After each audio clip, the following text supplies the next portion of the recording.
gente, bem-vindos ao nosso quadro de hoje, Viva Pesquisa. Estamos aqui com a professora e pesquisadora Karen Siqueira. Essa querida passou no processo de doutorado recentemente. Um viva para essa linda! E aí, Samuca, conta pra gente onde foi o programa que essa linda está aprovadíssima. Lá na Paraíba. Viu, gente? Vai só lá curtir praia, nada disso. Mas vamos acompanhar os status dela. E aí, aproveitando isso, conta um pouquinho pra gente, Karen, como foi esse processo aí de escolha desse programa lá na Paraíba, o que foi que te despertou? Se foi igual garimpeiro, entrando em programa, instituição, instituição, ou se tem algum lugar onde a gente pode estar olhando? Foi mais ou menos isso mesmo. Eu fui entrando nos sites das universidades, né? Não queria, a princípio, sair do Nordeste. Eu já sabia que aqui no Maranhão não tem, que no Piauí não tem. Então, eu fui olhando no site das universidades, onde ofereciam um programa de pós-graduação em Ciências Contábeis. Então, eu já tinha feito o meu mestrado na UFPE, então eu já sabia que a UFPE oferecia o doutorado, mas eu não queria voltar para a mesma instituição, né? E aí eu entrei no site da UFPB, e aí eu vi que lá tinha tanto mestrado quanto doutorado. Fui lá na UFC, no Ceará, vi também que lá também tem mestrado e doutorado.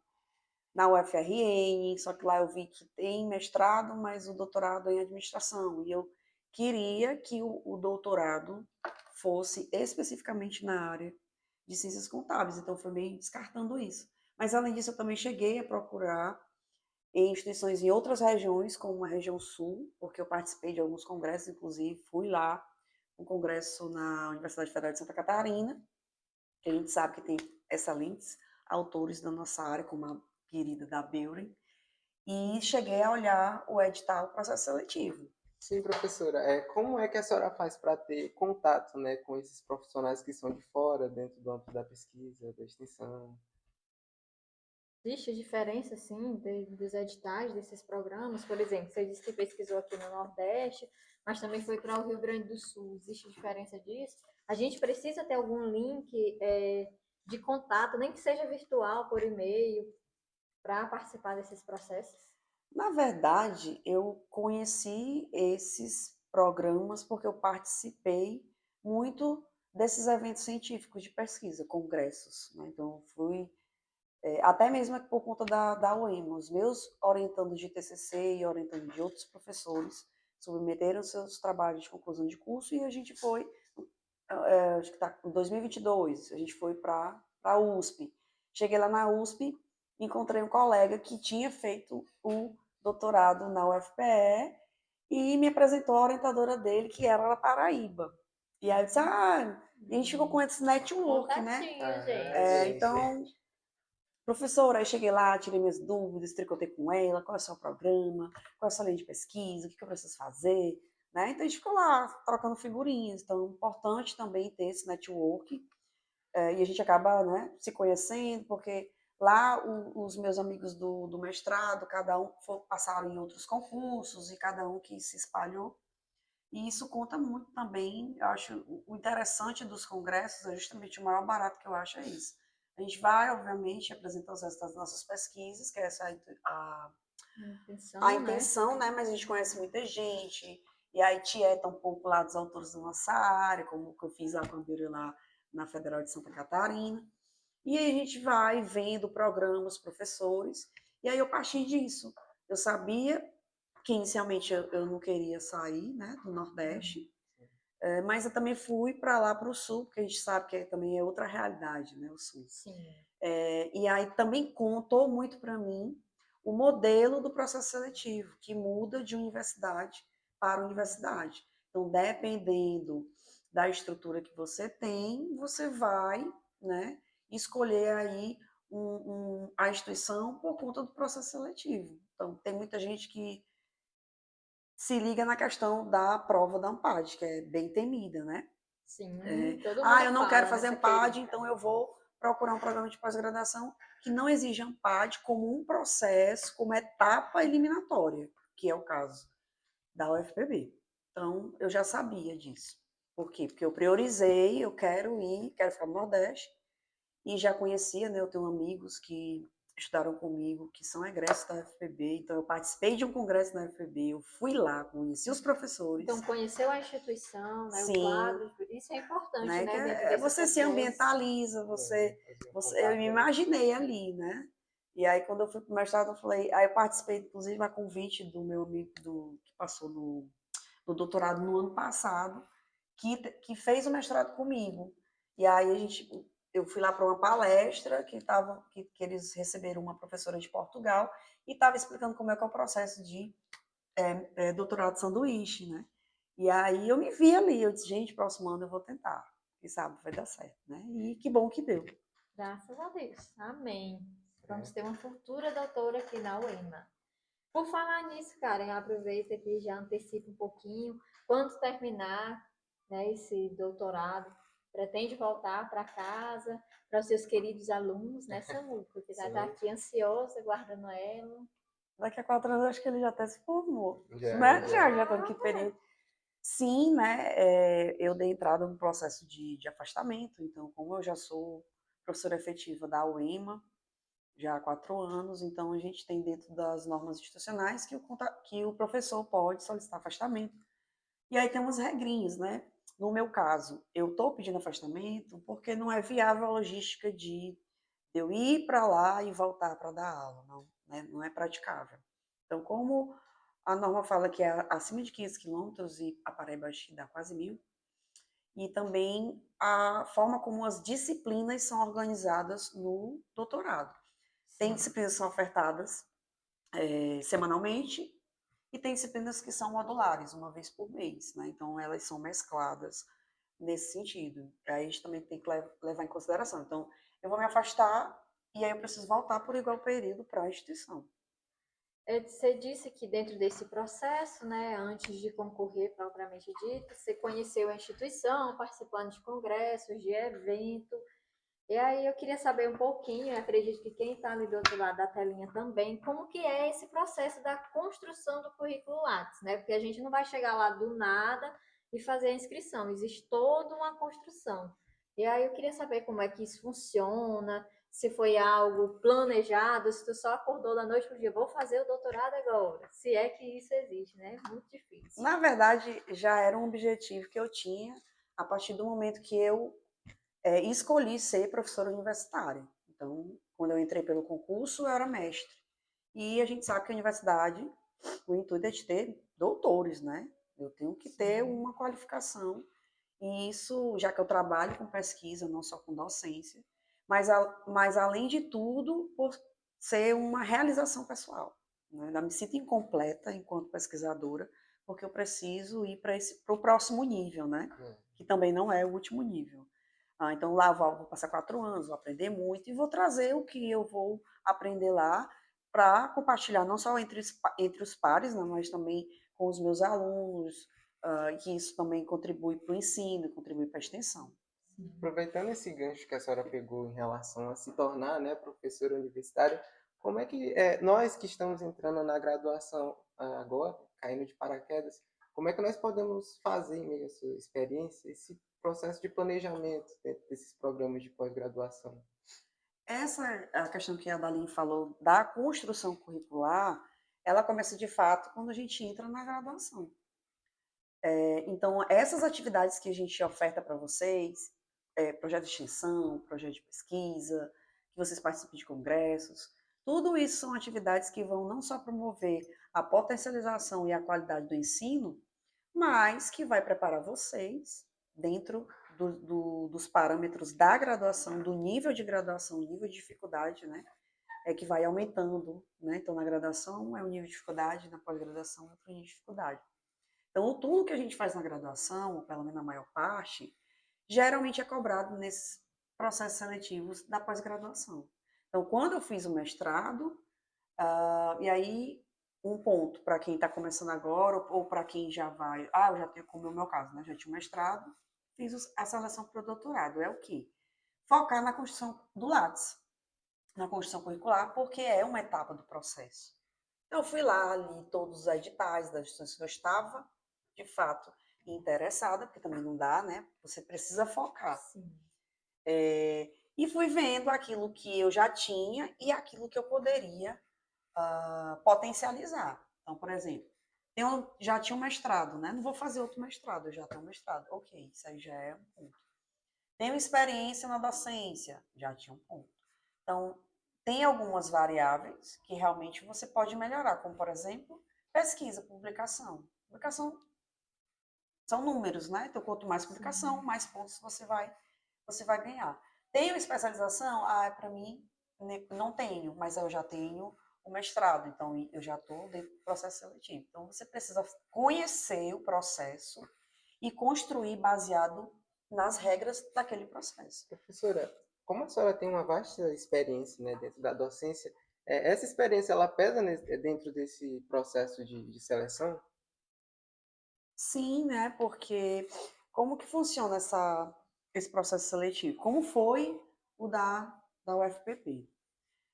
São 3 etapas. A primeira etapa é a eliminatória, onde a gente faz a prova da ANPAD, né? Que é um programa de pós-graduação em administração, como se fosse um Enem, né?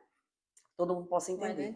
E aí eu pego a nota dessa prova e submeto para o programa que eu estou concorrendo. Peguei a nota da ANPAD e mandei, né, para o UFPB. E isso foi a primeira etapa. Aí sai o resultado da primeira etapa. Eram 16 vagas. Só que aí essas 16 vagas foram distribuídas em 2 linhas de pesquisa.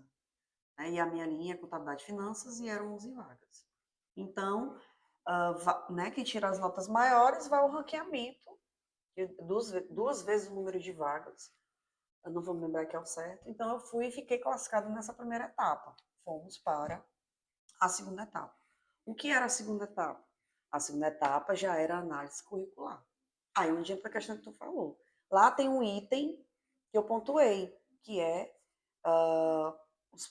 o tempo que eu ministro aulas na graduação, né? Então, desde 2010. Então, só que lá, geralmente, eles limitam, né? Tantos anos, tantos semestres. Aí você vai pontuando aqueles critérios. Eu já tinha pego a tabela que estava disponível no edital e fui preenchendo a minha pontuação. É o que eu já tinha e o que eu não tinha, por exemplo. Ano passado eu tive algumas publicações, como as dos congressos. Então eu fui preenchendo a minha tabela. E assim a gente vai fazendo. Então, passou a segunda etapa, fiquei classificada. E aí fui para a terceira etapa. O que é a terceira etapa? É a apresentação e a edição do projeto de pesquisa. E aí vai afunilando, né? Vai afunilando.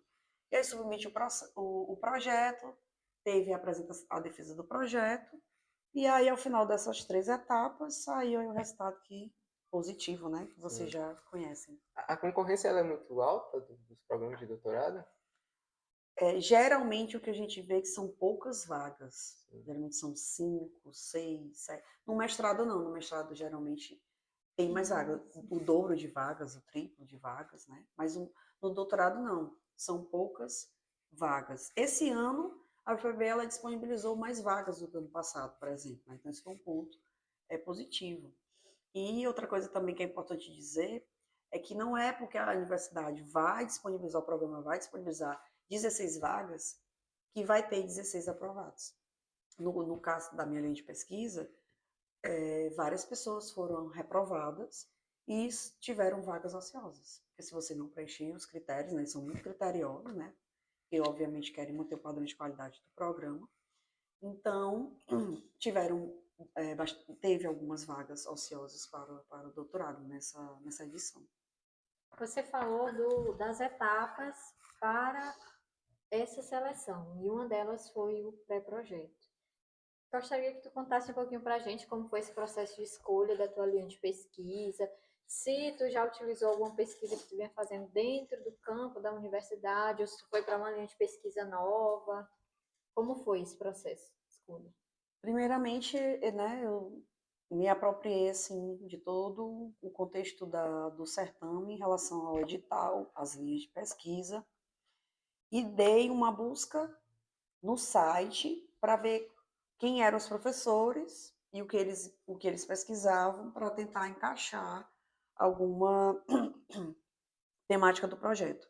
E, na verdade, como eu já desenvolvi a PIBIC, né? Inclusive o Samuel é bolsista do PIBIC, que está em execução agora, a gente tem trabalhado já há uns 3 anos a temática das prestações de contas eleitorais. Então, aproveitei isso que eu já pesquisava na universidade e, a partir disso, eu ajustei um projeto para submissão nesse processo. Mas não quer dizer que quando as aulas começarem, eu vou, de fato, desenvolver. Aí vai depender do meu orientador.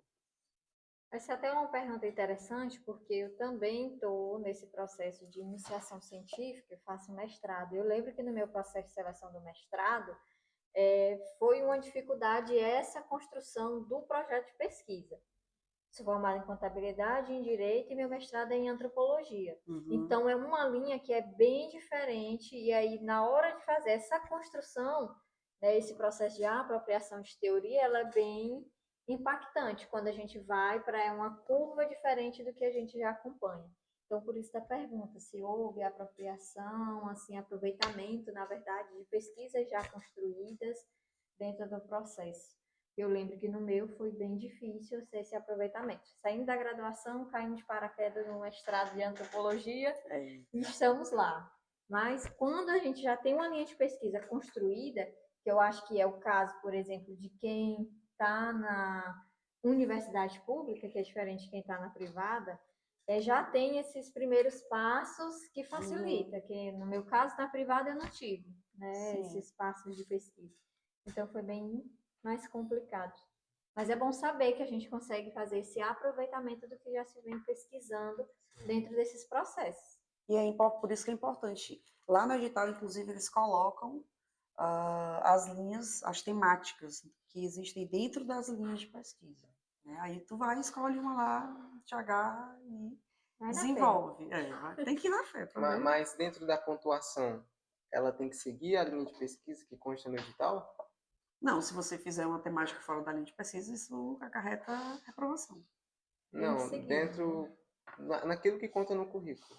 Tem o PIBIC. O PIBIC ele tem que seguir. Não, o PIBIC aí uma coisa são as Uma nossas atribuições fora da instituição e outra coisa é quando a gente entra no programa de pós-graduação, né? Mas eu me refiro à pontuação para a classificação, porque tem lá, né? Se fez extensão, se fez monitoria. Entendi. Entendeu agora? Sim, o quê? Se a linha de pesquisa ela influi, aceitar ou não aceitar, para Não, pontuar. você fez PIBIC, não fez Qualquer PIBIC, pontua. Independente de qual seja a linha de pesquisa. Só tem que ter feito um PIBIC. Certo. Agora, lá tem, por exemplo, na parte de qualificação, se eu tenho o meu mestrado em ciências contábeis, eu vou pontuar mais do que alguém, por exemplo, se eu fosse fazer junto com a Daline, eu pontuaria mais que ela, porque o mestrado dela é em outra área, no caso do direito, entendeu? Mas eles aceitariam. E dentro desse processo também, porque no mestrado a gente tem que ter uma língua estrangeira, e no doutorado, mais de uma. No doutorado são 2, né? E aí lá no edital também eles colocam que geralmente a gente precisa fazer um teste de proficiência e hoje os programas antes você precisava ter já no processo seletivo. Sim. E hoje eles estão pedindo que dão esse tempo, né? Você se matricula, você tem geralmente que chegar até antes da defesa, do final do curso, para apresentar lá a sua proficiência. No caso da AMPAD foi bem legal e é baseado nos critérios do edital da UFPB. Por quê? Porque na AMPAD tem lá um caderno de inglês.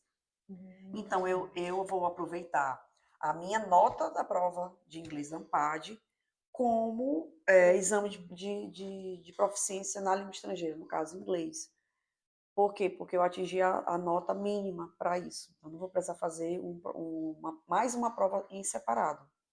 Né? Então, e como eu já tenho proficiência no espanhol, eu só vou precisar fazer ir em alguma instituição que eles aceitam para validar isso, né? Porque eu tenho um certificado de uma escola de idiomas. Sim. Mas eu preciso... E aí lá no edital diz, no caso do inglês, TOEFL, eles vão dizendo quais são as instituições que você pode fazer, que eles aceitam essa proficiência. Então, vou fazer doutorado, aí lá no edital também tem, inglês, aí tem lá francês, se não me engano, italiano, espanhol, acho que alemão, né? Então, aí você vai escolher. Mas, geralmente, esses programas de pós-graduação vão exigir inglês, porque a gente sabe que o inglês é o idioma dos negócios, então, independentemente de você ir para o programa de pós-graduação, mas o mercado de trabalho hoje exige isso, então, é uma questão que você tem que começar muito antes da universidade, né? Aprender um idioma, pelo menos o inglês, e aí depois você vê quais, dependendo dos critérios aí. Então, eu já venho estudando idiomas desde o mestrado, né? Inclusive, vou fazer um curso fora, já para potencializar isso, que vai me ajudar, porque a gente tem muita literatura internacional, os artigos são em inglês, os livros são em inglês, a nossa base de contabilidade, nossa referência é toda internacional, é dos Estados Unidos, é do Reino Unido, então não tem Ou é britânico ou estadunidense. para onde escapar, né? Então, se você também tem a intenção de fazer um doutorado sanduíche, que é uma das minhas pretensões, não sei se vai dar certo, aí você precisa ter essa competência em relação à língua estrangeira. Eu gostaria que tu falasse um pouquinho mais sobre a prova ANPAD, porque, por exemplo, no direito a gente não tem uma ANPAD dentro desse processo. Uhum. Então, como que é mais ou menos essa prova? O que tanto que cai, assim, de conteúdo? Se é que dá para você falar um pouquinho sobre isso? Se ela é estrita somente conteúdo contábil ou tem outras Não, nessa prova não tem nada de contabilidade. Na várias, verdade, é Jesus? uma prova, né, de conhecimentos gerais, que vão analisar a tua capacidade de interpretação, né, enfim. Então, como é que é essa prova? Tenho lá 5 áreas, eu tenho a prova de inglês, a prova de português, a prova de raciocínio analítico e a prova de raciocínio lógico. E aí você tem lá 5 horas de prova, e hoje a gente faz essa prova online, antigamente era presencial, mas aí mudou, né? E geralmente as pessoas têm muita dificuldade, porque são 92 questões, 5 cadernos, né?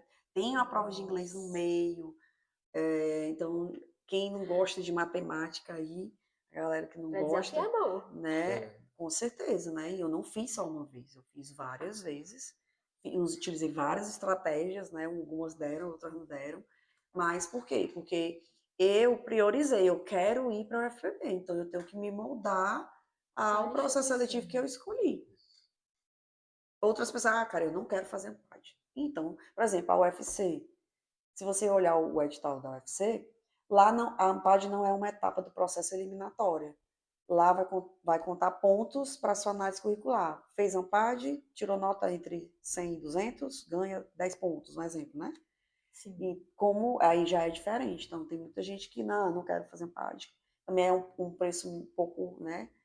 Não é tão acessível assim, é mais de R$ 300 só a inscrição, então você realmente precisa se preparar para essa prova. E eu me preparei durante muito tempo, né? E com relação ao processo seletivo do doutorado, foi a primeira vez que tu tentou? Já tinha tentado outras vezes?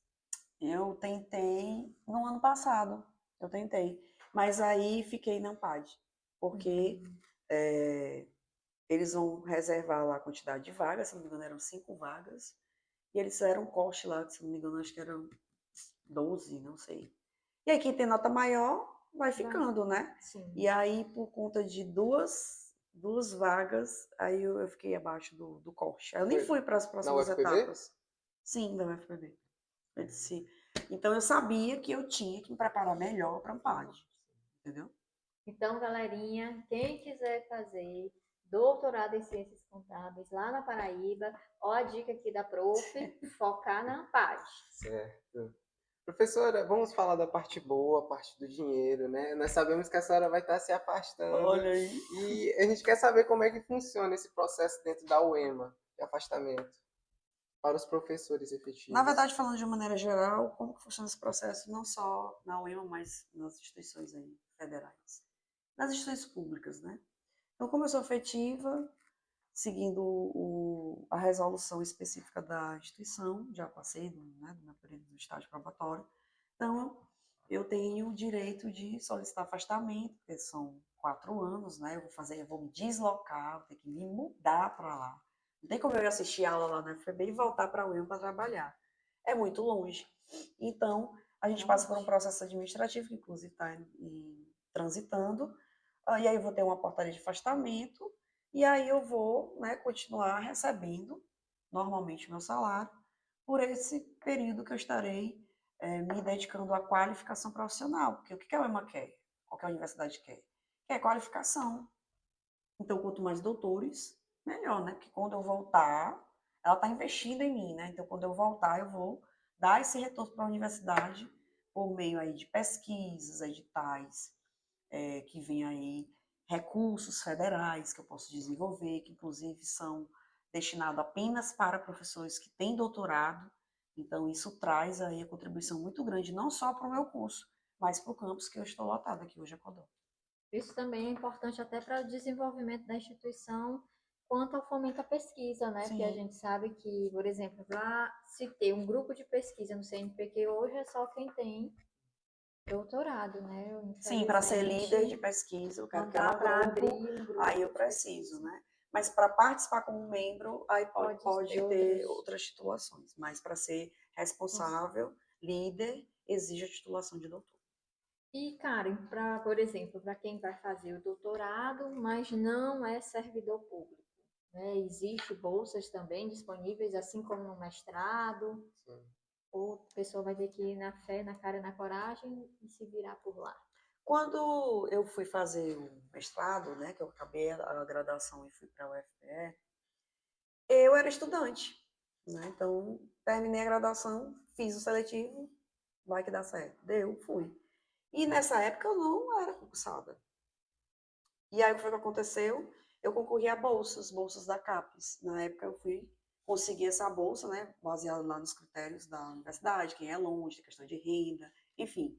E aí eu consegui, e por conta dessa bolsa, inclusive, que eu consegui me manter, né? Porque na época minha mãe disse, olha, tu tá indo, mas tu sabe, né, que eu não tenho como te manter. Eu disse, não, vai dar certo que eu vou ganhar a bolsa, né? E nessa época eu estagiava, e aí depois eles me contrataram, num hospital de Teresina privado, eu trabalhava no setor pessoal, e aí eu passei lá 3 anos, aí eu pedi, fiz acordo com eles, recebi meu FGTS, meu seguro-desemprego, e eu fui só com sonho, e esse dinheiro bem aí. E uma mala. Pois é, com a mala. E deu tudo certo. Então, se você não tem condições, né, porque realmente não é muita gente até tem vontade de fazer um mestrado, doutorado, mas é muito complicado você sair, às vezes você Sim. trabalha, Sim. e você não tem condições de sustentar. Então, para isso que essas bolsas existem, programas como esse. Existem bolsas do CNPq, da CAPES, bolsas específicas de alguns projetos de pesquisa dentro da instituição que você pode conseguir. Então, hoje eu vou sem bolsa, eu vou com a bolsa da minha instituição, mas você pode concorrer a bolsas tanto no Do mestrado quanto no programa. doutorado. Isso. Isso é interessante. Por exemplo, quando eu fiz a minha, não consegui. Fiz não, né? Ainda estou, não concluí. Não consegui bolsa, mas por conta de outras questões, né? De Uhum. cortes que aconteceram dentro do governo, e aí foi reduzido esse número de bolsa. Mas eu trabalhava. Aí eu fico imaginando quem não trabalha, né? Que vai com a fé, a força e a coragem, que é muito desgastante. Às vezes a gente imagina, mas a pessoa vai só estudar. Não é só estudar, né? Ela tem que se manter ali, naquele Uhum. local, ela vai se deslocar. É um ambiente diferente, são pessoas diferentes, cultura diferente, então é todo um processo novo para aquela pessoa, não só o estudo, mas a própria familiarização e adaptação. Uma É. curiosidade, quando a senhora fala, né, de um afastamento, mas nesse período de afastamento, a senhora não vai poder lecionar, já que é vinculada ao EMA, Não. então vai ficar exclusivamente para o doutorado. Isso, eu tiver que lecionar em uma disciplina de estágio de docência que faz parte Sim, do cronograma, e aí vou ficar, né, à disposição do meu orientador, 2 anos fora da sala de aula. para começar assim. Karen, você disse que existe a possibilidade de se fazer o doutorado sanduíche. Esse processo de doutorado sanduíche é a gente que escolhe o país ou é a instituição que indica? Por exemplo, no seu caso, se você fosse fazer, Ah, você teria algum país É um para edital? escolher, algo nesse sentido, para concorrer, ou a Sim. pessoa só demonstra disponibilidade e escolhe o país? na verdade, a gente tem duas opções. Ou você concorre a um programa de pós-graduação internacional em outro país, quero fazer o meu doutorado na Inglaterra. Ou para a Inglaterra, faço processo seletivo. Ou a outra forma, aí depois você terminou o doutorado, valida aqui no Brasil, né? Que é um outro processo. Ou você entra em um programa brasileiro, uma instituição, como eu estou fazendo, entrando no programa da Paraíba, e aí lá eu vou verificar se eles têm algum convênio, com alguma parceria com alguma universidade que tenha, né, relação com o curso, com a minha linha de pesquisa. E aí existem editais específicos para isso, que a gente pode concorrer a bolsas, né? Tem que ter um professor lá interessado na linha de pesquisa, que vai te aceitar. E para isso, por isso que é importante a questão de ter a competência ali da língua estrangeira, porque geralmente você vai submeter para uma universidade, então você precisa ser fluente, tu vai assistir aulas em inglês, aí tu não sabe inglês, como é que faz? E a querida, pretende concorrer? E pra onde, hein? Conta aí pra gente, Ah, logo, eu não se vou vai dar, Quero não. dar. spoilers. Spoilers. Vai deixar a gente acompanhar só pelo Mas Instagram, é. não acredito. Tá vendo, gente? É normal. Então, assim, se eu pudesse escolher, né? Porque como eu estou ainda, o meu processo de aprendizagem do inglês, ele é longo e ele está em desenvolvimento. Mas se eu pudesse escolher, eu iria para algum país da hispanohablante, né? Estou falando, ó, hablas. Por quê? Porque eu já tenho essa competência. E aí, inclusive, eu até cheguei, quando eu chegar lá, eu vou ver, professor, o que eu preciso fazer para ir para um doutorado sanduíche, né? Porque eu fico vinculada à Paraíba, passo lá um período, depois eu volto. E aí nada muda, porque ó, o meu doutorado vai ficar na Paraíba, né? Aí isso é muito importante, a gente ter esse tipo de experiência, sempre quis ter, e acho muito válido. Se tiver oportunidade e me aceitarem, partiu. Tá vendo, gente? Quantas oportunidades que a pesquisa traz, né? Não só Sim. crescimento profissional, mas Uhum. também desenvolvimento de competências em todas as áreas, né? A possibilidade da gente estudar em um outro país, né? Tá aí, a pesquisa incentiva isso também. É verdade. Então, façam pesquisa Isso. na graduação, na pós-graduação. Enfim, essa questão só para contar uma historinha, né?